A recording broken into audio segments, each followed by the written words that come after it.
안녕하십니까, 교우 여러분. 설 명절 잘 지내셨습니까? 코로나19 때문에 이번 2월 모임도 이렇게 진행하게 되었습니다. 이번 달 모임도 천주교 서울대교구 사목국에서 나온 서공죄와 영적 성장을 위한 길잡이의 순서대로 진행하도록 하겠습니다. 2월을 여는 성경 말씀은 시편에 있는 말씀입니다. 행복하여라, 주님을 하느님으로 모시는 백성. 행복하게 산다는 것은 어떤 모습일까요? 성취감을 안겨주는 목표 달성을 이루는 일일까요? 목표는 삶의 동기부여가 될 수는 있지만 행복한 삶의 충분 조건은 될 수 없답니다. 더구나 경쟁과 비교해서 얻어지는 목표 달성이라면 더욱 그러할 것입니다. 삶에서 엄청난 행복을 저바른 일은 드뭅니다. 오히려 하루하루 틈틈이 다가오는 소소한 행복을 알아채는 것이 필요합니다. 그 행복을, 자신만의 행복을 꼭 붙잡으십시오. 그 행복의 기억이 나를 지탱해 줄 것이고 그 행복한 기억의 조각들이 모여 자신의 삶을 완성할 것이기 때문입니다. 행복해지고 싶다면 지금 행복한 것을 찾으십시오. 행복은 내가 무엇을 바라보고 무엇을 하는지에 달려 있습니다. 하느님께서는 오늘도 우리가 행복하기를 바라십니다. 모임의 시작은 먼저 성우경을 바치고 시작성가로 123번 십자가 지고 가시는 부르고 주님의 기도로 주님을 초대하도록 하겠습니다. 성부와 성자와 성령의 이름으로 아멘.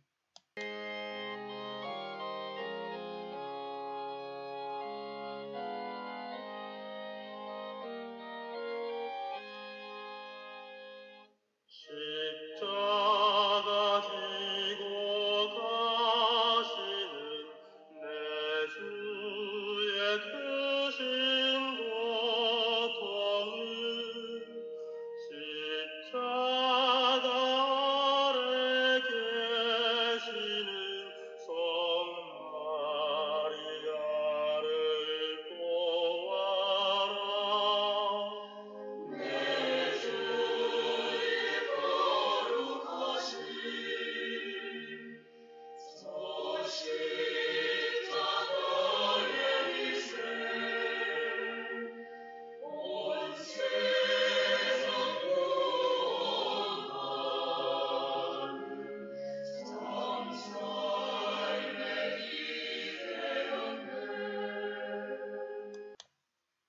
하늘에 계신 우리 아버지, 아버지의 이름이 거룩히 빛나시며 아버지의 나라가 오시며 아버지의 뜻이 하늘에서와 같이 땅에서도 이루어지소서. 오늘 저희에게 일용할 양식을 주시고 저희에게 잘못한 일을 저희가 용서하오니 저희 죄를 용서하시고 저희를 유혹에 빠지지 않게 하시고 악에서 구하소서. 이번 달 성경 말씀 읽기에는 마르코복음 1장 12절에서 15절까지입니다. 광야에서 유혹을 받으시다. 12절, 그 뒤에 성령께서는 곧 예수님을 광야로 내보내셨다.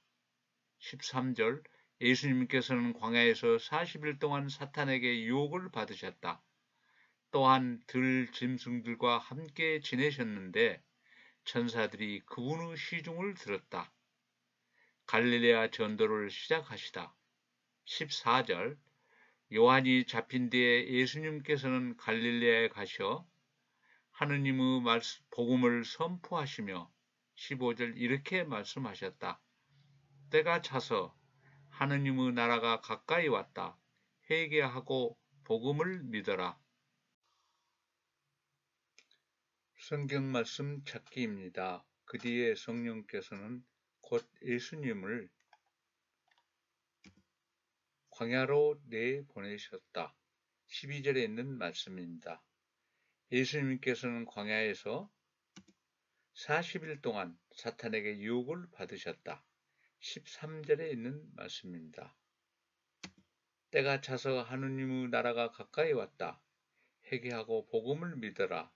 15절에 있는 말씀. 복음 이야기입니다. 먼저 광야에 대해서 말씀드리겠습니다. 광야는 구약의 이스라엘 백성이 이집트를 탈출하여 가나안 땅에 이르기 전 40년 동안 머물렀던 장소입니다. 거기서 그들은 하나님을 시험하기도 했으며 마실 물과 먹을 것이 없다면서 하나님께 불평을 늘어놓기도 하였습니다. 그리고 하나님을 저버리고 우상 숭배도 하였습니다. 그렇지만 하나님께서는 그들을 내치지 않으셨습니다. 하나님께서는 이집트 군대를 물리쳐 주시고 만나와 메추라기를 내려주셨으며 마실 물을 주시는 등 이스라엘 백성을 끝까지 사랑으로 돌보셨습니다. 예수님도 공생활을 시작하기에 앞서 광야에서 40일 동안 기도하시면서 3차례에 걸쳐 사탄의 유혹을 받으셨습니다. 하지만 하느님께서는 천사들을 보내셔 시중을 들게 하시고 예수님을 보호하셨습니다. 그리고 예수님도 하나님의 말씀을 사탄의 유혹했습니다.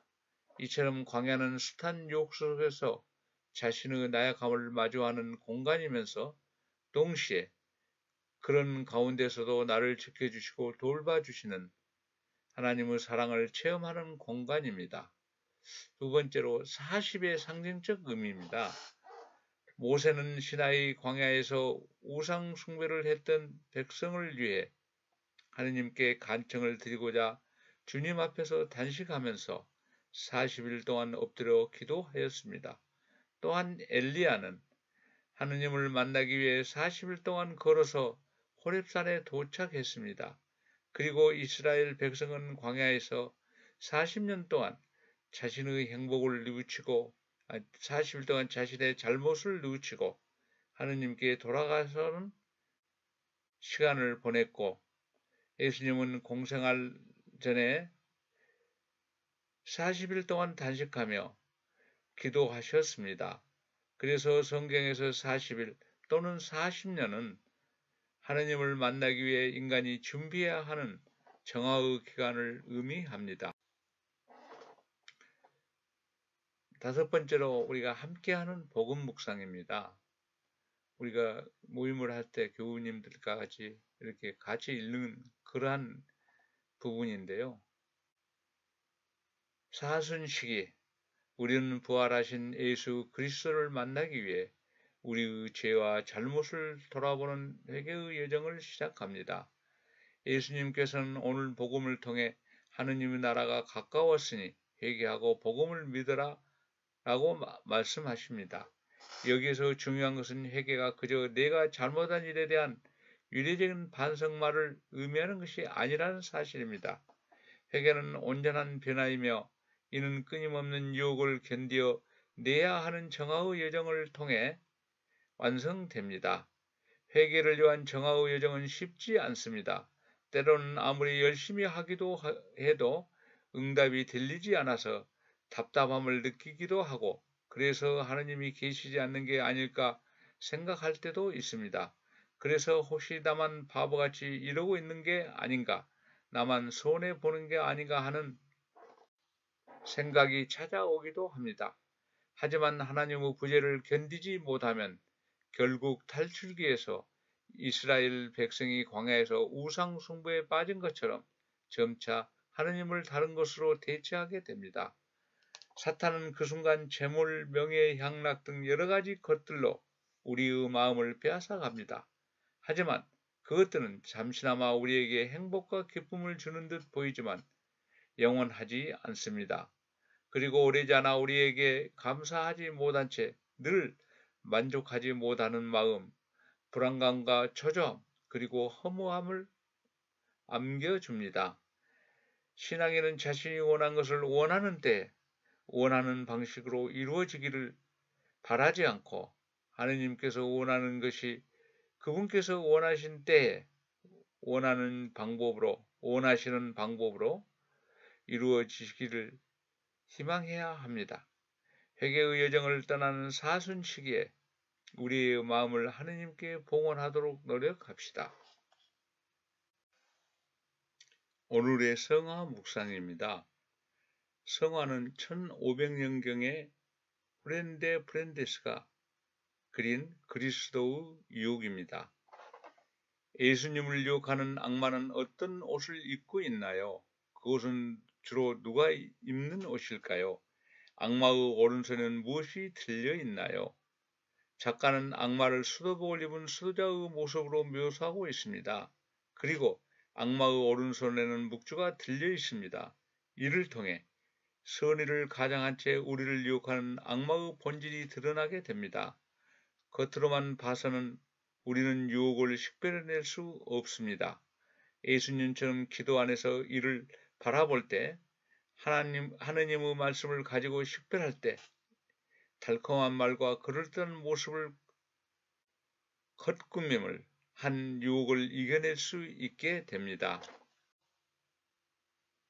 아침 성가로 가톨릭 성가 117번 지극한 근심회를 부르겠습니다.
코로나19 시국 이전에 저희들이 성당에서 구역 모임을 하고 나올 때 성당 마당에서는 인자하신 성모님이 저희들을 따뜻한 미소로 배웅했습니다.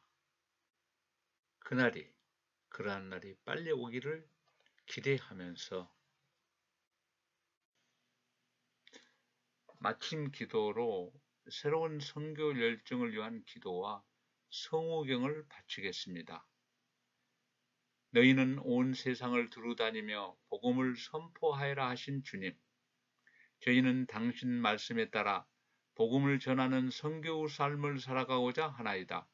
가정 공동체 안에서 당신의 사랑을 배우고 복음의 기쁨을 서로 나누는 본당 공동체를 이루어 한마음 한뜻으로 빛으로 오신 예수 그리스도를 세상에 전하는 교구 공동체가 되게 하소서.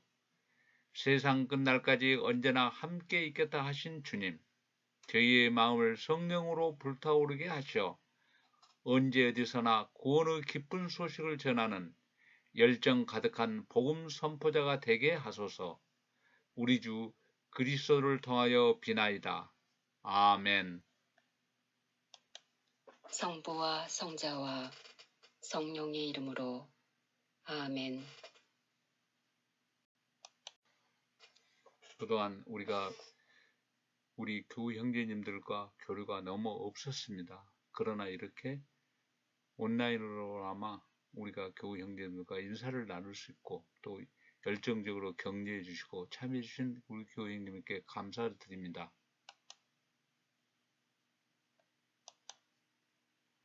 다음 모임에 또 우리가 온라인이 아닌 오프라인에서 꼭 뵙기를 기대하겠습니다.